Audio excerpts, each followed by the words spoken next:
نحمده ونستعينه ونستغفره ونؤمن به ونتوكل عليه ونعوذ بالله من شرور أنفسنا ومن سيئات أعمالنا من يهده الله فلا مضل له ومن يضلل فلا هادي له وأشهد أن لا إله إلا الله وأشهد أن محمدا عبده ورسوله أما بعد فإن خير الحديث كتاب الله وخير الهدي هدي محمد صلى الله عليه وسلم وشر الأمور محدثاتها وكل محدثة بدعة وكل بدعة ضلالة وكل ضلالة في النار. أما بعد أعوذ بالله السميع العليم من الشيطان الرجيم. يا أيها الذين آمنوا كتب عليكم القصاص في القتل الحر بالحر والعبد بالعبد والأنثى بالأنثى. ہر قسم کی تعریفات اللہ مالک الملک کے لیے ہیں جنہوں نے جنات اور انسان کو حقیقی معنوں میں اپنی پوجا، اپنی بندگی اور اپنی عبادت کے لیے بنایا تھا۔ جنات اور انسان کی تخلیق کا حقیقی اور بنیادی مقصد یہی تھا کہ وہ بارگاہ رب العالمین میں آیا کریں، اپنی جبین نیاز کو مالک کائنات کی بارگاہ میں آ کے جھکایا کریں، اپنے دست سوال کو کبریا کی بارگاہ میں آ کے پھیلایا کریں، اپنی کمر کو حالت رکوع میں اس کی بارگاہ میں آ کے ہم کیا کریں، اسی تکبیر کی صداؤں کو بلند کیا کریں، اسی کی تحلیل کے آوازوں کو اجاگر کیا کریں، اسی کی تسبیح گیت گایا کریں۔ چنانچہ ارشاد ہوا وما خلقت الجن والانس الا لیعبدون، اور میں نے نہیں بنایا جنات اور انسان کو مگر اپنی پوجا، اپنی بندگی اور اپنی عبادت کے لیے۔ حمد و ثنا کے بعد عرب ہا عرب انگنت اور بے شمار درود و سلام ہوں اس ہستی اقدس و مقدس پر کہ جن کا نام نامی اور اسم گرامی محمد کریم صلی اللہ علیہ وآلہ آلہ وصحبہ وبارک وسلم ہے۔ اللہ رب العزت نے امام کائنات کو اہل کائنات کی ہدایت اور ان کی رہنمائی کے لیے مبعوث فرمایا، اور آپ کی ذات بابرکات کے ذریعے اہل کائنات کی ہدایت اور ان کی رہنمائی کا خوب بندوبست فرمایا۔ اللہ رب العزت نے امام الہدیٰ علیہ السلام کی سیرت طیبہ میں طرح طرح کی خصوصیات کو ودیت فرما دیا تھا اور گوناگو قسم کی صفات کو آپ کی ذات اقدس و مقدس کا حصہ بنا دیا تھا۔ اور ان تمام باتوں سے بڑھ کر یہ کہ میرے آقا کی زندگی میں کوئی صبح ایسی نہیں آئی، کوئی شام اور کوئی رات ایسی نہیں آئی، دکھوں کی کوئی گھڑی اور خوشیوں کے لمحہ ایسا نہیں آیا جب مالک کائنات نے اپنی تائید، اپنی نصرت اور اپنی حمایت کاملہ کو آپ کے شامل حال نہ فرمایا ہو۔ اور ان تمام باتوں سے بڑھ کر یہ کہ عرش کے رب نے اپنی آخری کتاب حمید کو سید العرب والعجم، امام المتقین والابرار، حضرت اشرف الانبیاء والمرسلین، جناب خاتم النبیین حضرت محمد کریم صلی اللہ علیہ وسلم کے قلب اطہر پہ نازل فرما دیا تھا۔ اسی کتاب حمید کے ایک انتہائی اہم عنوان جس کا تعلق حقوق مصطفیٰ کے ساتھ ہے، اس کے حوالے سے گزارشات پیش کی جا رہی ہیں۔ میں نے ایک حق جو کہ اصل میں آخر میں بیان کرنا تھا، ملک کے معروضی حالات اور سیاسی حالات کے پس منظر میں اس کو پہلے بیان کیا کہ حضرت رسول اللہ صلی اللہ علیہ وسلم ایک نظام کو لے کے آئے تھے۔ وہ نظام عالی شان در حقیقت انسانوں کی فلاح و بہبود کے لیے جو کچھ بھی انسان کو ریکوائرڈ ہے اس کے اندر وہ موجود ہے۔ اس نظام کے حوالے سے بہت سے لوگوں کے اندر طرح طرح کے کویسچنز، اشکالات، ابہامات پائے جاتے ہیں۔ ایک دور کے اندر محترمہ بے نظیر بھٹو نے حدود اللہ کے بارے میں بڑی عجیب بات کہی تھی۔ اشارتاً انہوں نے کہا تھا ہم قرون وسطیٰ کی وحشیانہ سزاؤں کو قبول نہیں کر سکتے۔ ان کو حدود و تعزیرات کے اندر وحشت نظر آئی تھی کہ معاذ اللہ ان کے اندر ظلم ہے، وحشت ہے۔ یہ فلسفہ مغرب کے اندر بالکل عام ہے اور اسے بڑا پرموٹ کیا جاتا ہے، اور اگر فقط ہمیں یہ بات سمجھ میں آ جائے کہ حدود و تعزیرات میں کیسے کیسے فائدے پنہاں ہیں تو یقین کیجئے ہم جو دنیاوں کی سیاسی دنیا دار سیاسی جماعتوں کے پیچھے بھاگتے ہیں ساری زندگی ان کے پیچھے بھاگنا چھوڑ دیں۔ معاشرے کے اندر امن کی کیا قیمت ہے، معاشرے کے اندر اطمینان کی کیا کیفیت ہے، اس کا کیا ویلیو ہے، یہ اس معاشرے کے لوگوں سے پوچھنا چاہیے۔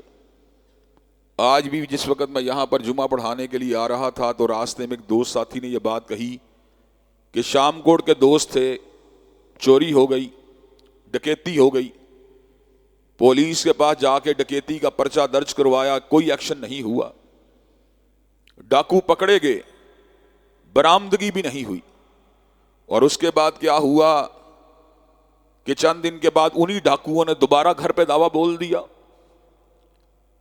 جس ملک کے اندر جرم و صدا کے یہ حالات ہوں اور ہر طرح کے جرائم یہاں پر موجود ہیں, کوئی ایک جرم ایسا نہیں جو اس معاشرے میں نہیں ہے. جوان عورتوں کے ساتھ موٹر وے پہ ریپ کا ہو جانا, یہ واقعہ بھی اس ملک میں ہوا. چھوٹی سی بچی معصوم سی کلی کو اس کی عزت اور اس کی آبرو کو پامال کیا گیا قصور میں, یہ واقعہ بھی رونما ہوا. حسین خان والا کے گاؤں میں 100 سے زائد بچوں کے ساتھ نہ صرف یہ کہ بدکرداری کا ارتکاب کیا گیا بلکہ ان کی ویڈیو فلمیں بنا کے ڈارک ویب پہ ڈالی گئیں, باقاعدہ طور پہ اس کی ٹریڈنگ کی گئی. حجرہ شاہ مقیم کے پاس ایک گاؤں کے اندر معصوم بچی کو کھیت سے پکڑ کر برائی کا ارتکاب کرنے کے بعد قتل کر ڈالا گیا. لاش کا چہرہ مسخ کر دیا گیا. ہر آئے دن اخبارات چیختے چلاتے خبریں لگاتے نظر آتے ہیں. کوئی جوان محفوظ نہیں, کوئی عورت محفوظ نہیں. یہ کیا تماشا ہے؟ کبھی آپ نے اس بات پہ غور کیا اس کی وجہ کیا ہے؟ میں اگر سوختہ سامہ ہوں, میں اگر سوختہ سامہ ہوں تو یہ روز سیاہ خود دکھایا ہے میرے گھر کے چراغاں نے مجھے. اللہ نے ہمیں عالی شان قانون دیا تھا, زمین پہ امن و امان کو قائم کرنے کے لیے ہم نے اس کو بلا دیا. چوری کی حد, کیا اسلام ہاتھ کاٹنا چاہتا ہے لوگوں کے؟ ہاتھ نہیں کاٹنا چاہتا. معاشرے کو ایک ایسے مجرم سے بچانا چاہتا ہے جو آپ کے مال کو ہڑپ کرنا چاہتا ہے, آپ کے مال کو لوٹنا چاہتا ہے. وہ آپ کی فلاح و بہبود کے لیے یہ آرڈر جاری کر رہا ہے, اس کے ہاتھ کو کاٹا جائے, وگرنہ اس کو کسی کے ہاتھ کاٹنے سے دلچسپی نہیں.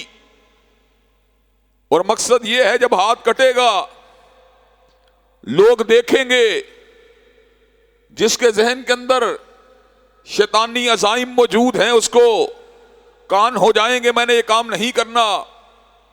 مجرموں کی حوصلہ شکنی ہوگی. والسارق والسارقۃ فاقطعوا ایدیہما جزاء بما کسبا نکالا من اللہ واللہ عزیز حکیم. چور اور چورنی کے ہاتھوں کو کاٹا جائے, یہ ان کے کیے کی سزا ہے. اور سزا کس کی طرف سے ہے؟ جو بڑا ہی زبردست ہے. زبردست کے ساتھ ذہن میں آتا ہے شاید زبردست ہے اس لیے سزا دی. اس نے کہا نہیں, واللہ عزیز حکیم, اور حکمت والا بھی ہے. سزا ویسے نہیں دی کہ فقط زبردست ہے, بلکہ سزا میں حکمت پنہا ہے. اللہ حکمت کیا ہے؟ کہا حکمت یہ ہے جب چور اور چورنی کے ہاتھ کٹ جائیں گے پورے کے پورے علاقے میں چوری کا عمل جو ہے وہ بند ہو جائے گا. حضرات گرامی قدر, حضرت رسول اللہ صلی اللہ علیہ وسلم کی حیات مبارکہ کے اندر بنو مخزوم کی عورت نے چوری کی اور اسامہ ابن زید رضی اللہ تعالیٰ عنہ سفارش لے کے آئے تو حضرت رسول اللہ صلی اللہ علیہ وسلم کا چہرہ جو تھا اس پہ غصے کے آثار آ گئے. کہا صاحب کا قوم میں اس لیے تباہ ہوئی تھی, بڑا جرم کا ارتکاب کرتا چھوڑ دیا جاتا تھا, چھوٹا ارتکاب کرتا پکڑ لیا جاتا تھا. لیکن قانون محمد علیہ السلام میں ایسی کوئی گنجائش موجود نہیں ہے. حضور کا قانون کیا ہے؟ لو ان فاطمہ بنت محمد سرقت لقطعت یدہا, اگر محمد کا قلب اطہر, خدیجہ کا لخت جگر, علی کا نور نظر, حسن و حسین کی مادر محترم سیدۃ النساء اہل الجنہ فاطمہ بھی چوری کرے نا, بھی اس کے بھی ہاتھ کو کاٹ ڈالے گا. یہ غریبوں کے لیے سزا نہیں, غریب و امیر سب کے لیے سزا ہے. حضرات گرامی قدر, کرائم ریٹ ان معاشروں کا بڑھ رہا ہے جہاں پر انسانوں کی لاگو کردہ سزائیں موجود ہیں، اور جہاں عرش والے کا قانون ہے، وہاں پہ کرائم ریٹ جو ہوتا ہے خود بہت گرنا شروع ہو جاتا ہے۔ اللہ کرے سعودی عرب میں جو کچھ منفی تبدیلیاں آ رہی ہیں ان کے اندر اس طرح کی تبدیلیاں نہ آئے کہ حدود اللہ کو بالکل ساقط کر دیا جائے۔ حدود کی برکات سے سعودی عرب کی پوزیشن یہ تھی اور ابھی تک رہی ہے، لاکھوں کی تعداد میں وزٹر جاتے ہیں سعودی عرب، بیوی کے ساتھ، بیٹیوں کے ساتھ، ہوٹل میں زیور بھی ہوتا ہے، وہاں پھر بھی رہے ہوتے ہیں، کوئی اس طرح کی اطلاع نہیں ملتی، اکا دکا حال کبھی کوئی اطلاع مل جائے تو مل جائے کہ کسی وزٹر کو پکڑ لیا گیا، اس کی گردن کو مروڑ دیا گیا، اس کے مال کو لوٹ لیا گیا، وجہ کیا ہے؟ حضرت علامہ شہید اس بات کو بیان کرتے تھے، جب میں مدینہ یونیورسٹی کا طالب علم تھا تو ایک دن اذان کی آواز ہوئی تو میں نے جس گھر میں رہتا تھا اس کو تالا لگانے لگا تو سامنے سے دکاندار نے پوچھا، یا احسان ماذا تصنع، احسان یہ کیا کرتے ہو؟ کہا پردیسی ہوں، تھوڑا بہت ضرورت کا سامان ہے، کوئی چور آیا یہاں سے لے گیا تو نقصان ہو جائے گا۔ اس نے کہا احسان جہاں پر عرش والے کا قانون ہوتا ہے وہاں پہ چور اتنے آرام سے چوری نہیں کر سکتا۔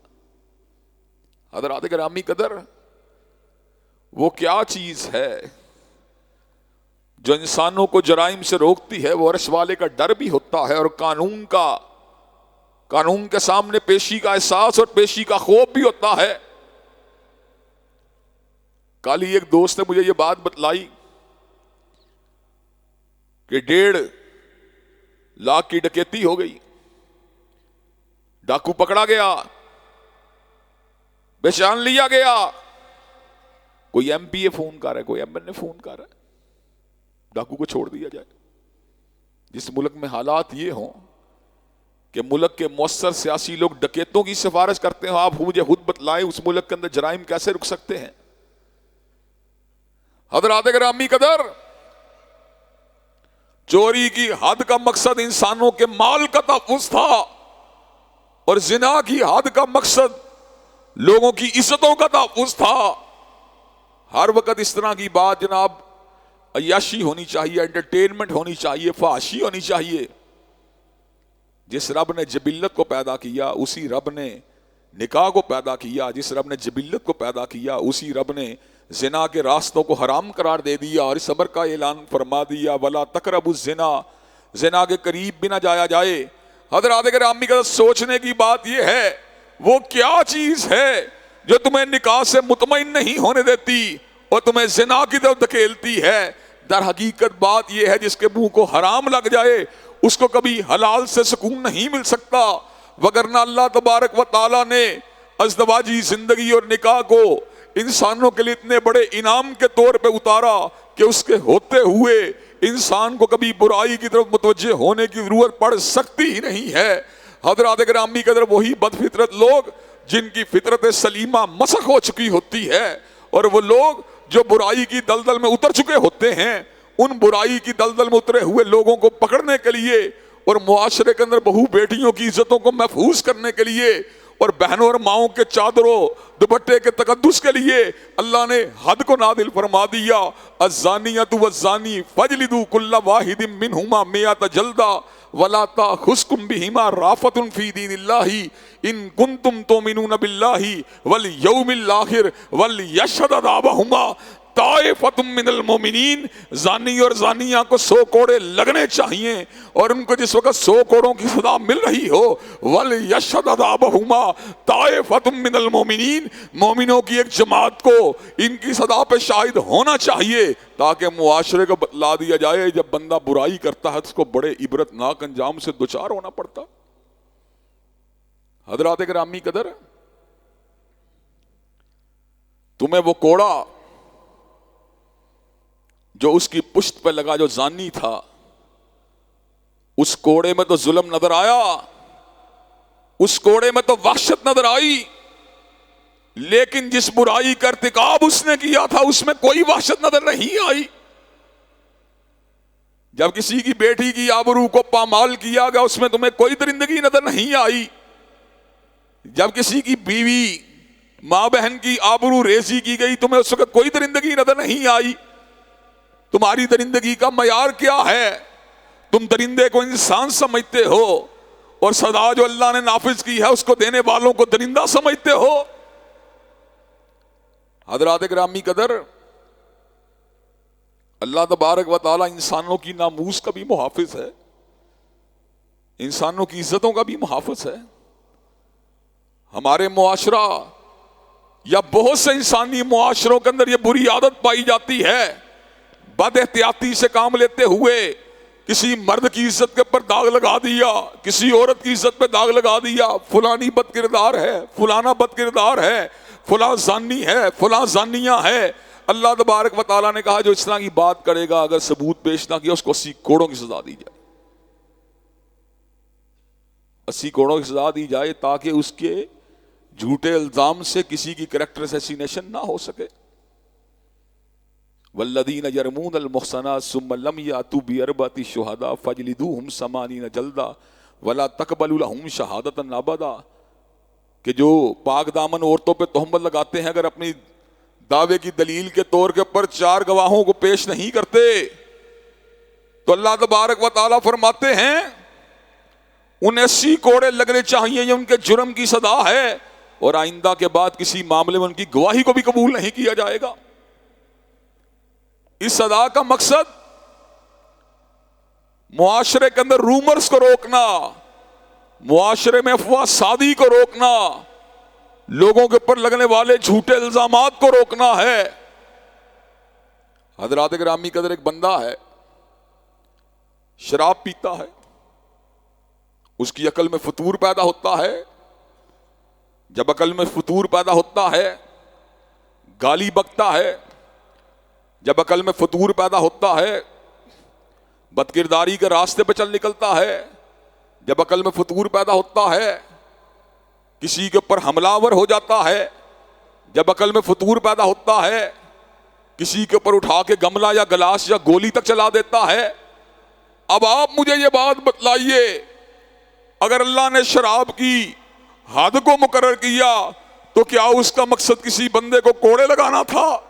اس کا مقصد یہ تھا جو اس کی عقل کا، اس نے اپنی عقل میں فطور کو پیدا کیا، اس فطور سے معاشرے کے لوگوں کو محفوظ کر لیا جائے۔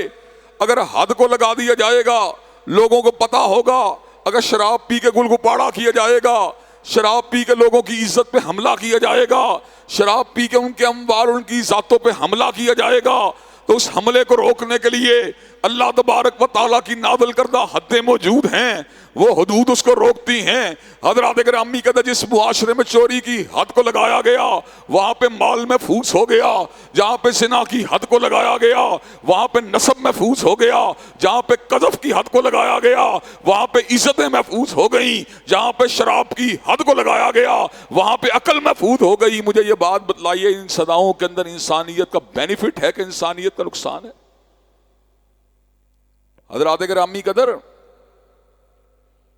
اللہ نے قرآن میں ایک بڑی زبردست بات کہی، یقین کیجئے اس بات پہ میں جب بھی غور کرتا ہوں میں اللہ کی کرم نوازیوں کے اوپر اور اس کے غفور رحیم ہونے کے اوپر اور اس کے صاحب فضل عظیم ہونے کے اوپر یقین کیجئے دل میں مزید شرح صدر پیدا ہو جاتا ہے۔ اللہ تعالیٰ فرماتے ہیں ما یفعل اللہ بعذابکم ان شکرتم وآمنتم، اللہ کو کیا ضرورت ہے تمہیں تکلیف دینے کی، تمہیں عذاب دینے کی، اگر تم مومن اور شکر گزار بندے ہو۔ ایک بندہ جو معاشرے کے اندر امن و سکون سے رہتا ہے، لوگوں کو تنگ نہیں کرتا، اللہ کو کیا ضرورت ہے اس کو تکلیف دینے کی؟ اللہ حالات کو ویسے نہیں بدلتے۔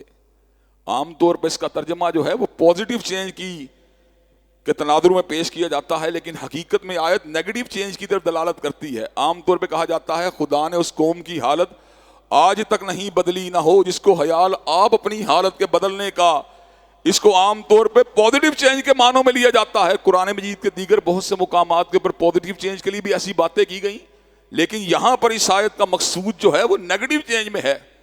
ایک بندہ امیر تھا غریب ہو گیا، ایک بندہ صحت مند تھا مریض ہو گیا، ایک بندہ خوشحال تھا تنگ دست ہو گیا. ایسا کیوں ہوا؟ اس کے نامہ اعمال کی وجہ سے ہوا. اللہ نے اس کے زوال کا ذکر کیا کہ زوال اگر اس کی زندگی میں آیا، اس کی حالت چینج ہوئی تو اس کی اپنی وجہ سے ہوئی ہے.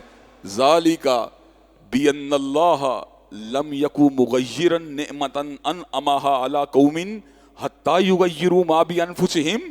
اللہ تبارک و تعالیٰ کبھی کسی قوم سے اس کی نعمت کو نہیں چھینتا. اللہ کبھی کسی قوم سے اس کو عطا کردہ نعمت کو نہیں چھینتا. ذالک بأن اللہ لم یکو مغیرا نعمتا انعمها علی قوم.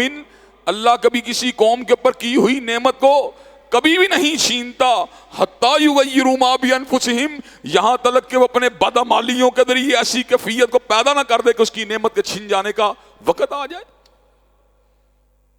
یعنی اللہ تعالیٰ انسانوں سے نعمتوں کو اگر چھینتا ہے تو اس وقت چھینتا ہے جب وہ بدعمالی کے راستے کا پچل نکلتے ہیں.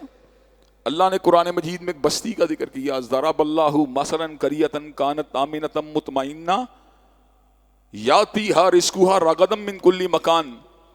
اللہ ایک بستی کی مثال دیتے ہیں جس کو 3 نعمتیں اللہ نے عطا کی تھیں، اور وہ 3 نعمتیں جس سماج کو مل جائیں ان کو کسی چوتھی نعمت کی ضرورت نہیں ہوتی.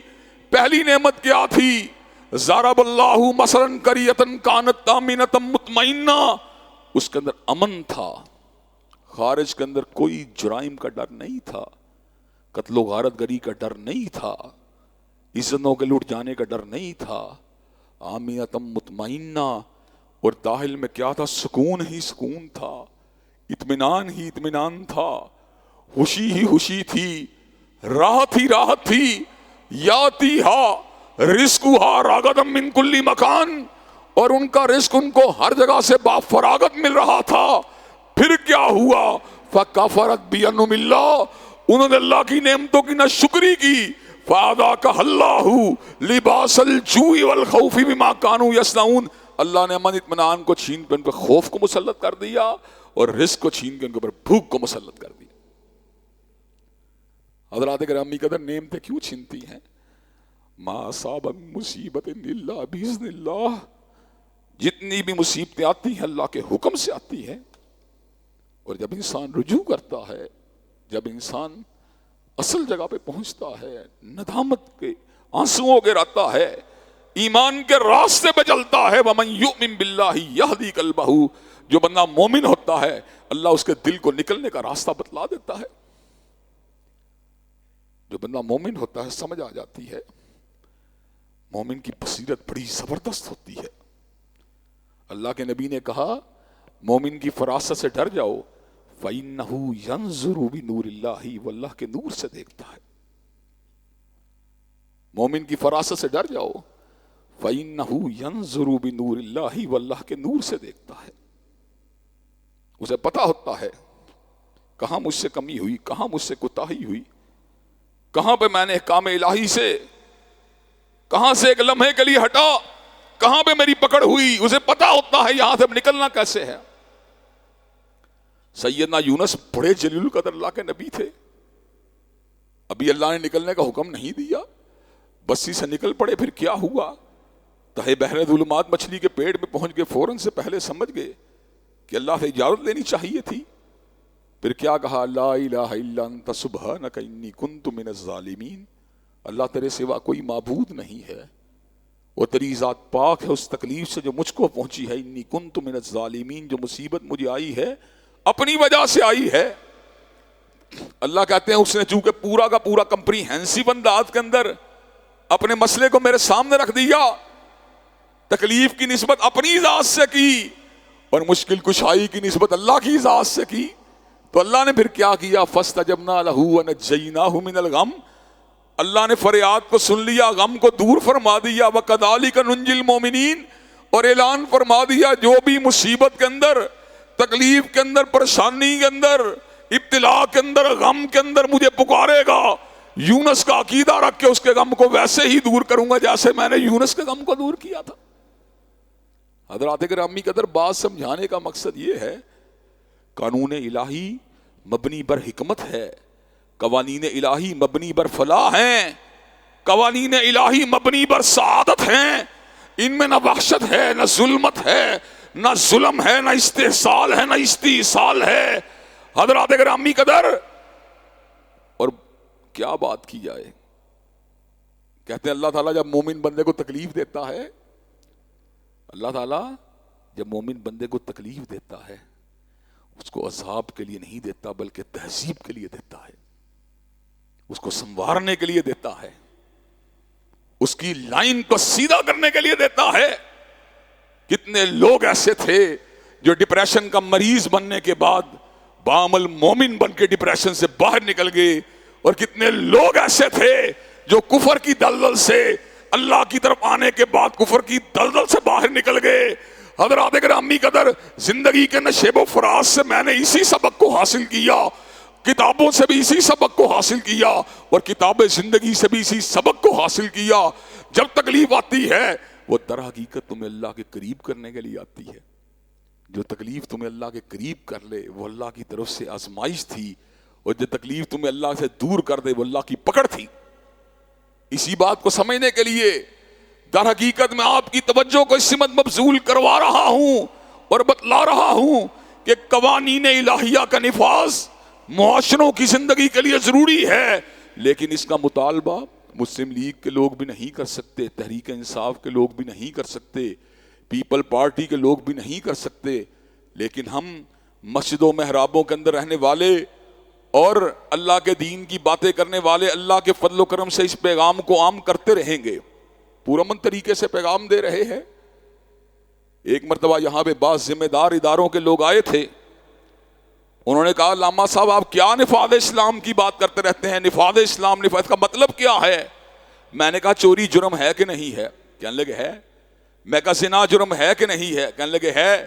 میں کہا قتل جرم ہے کہ نہیں ہے؟ کہنے لگے ہے۔ میں کہا قتل کی سزا انگریزی قانون کی بجائے شرعی قوانین کے تحت تبدیل کر دی جائے، چوری کی سزا انگریزی قوانین کی بجائے شرعی قوانین کے اندر تبدیل کر دی جائے، زنا کی سزا انگریزی قوانین کی بجائے اسلامی قوانین سے بدل دی جائے، تو آپ کو اس میں کیا اعتراض ہے؟ وہ میری بات کا مطلب سمجھ گئے۔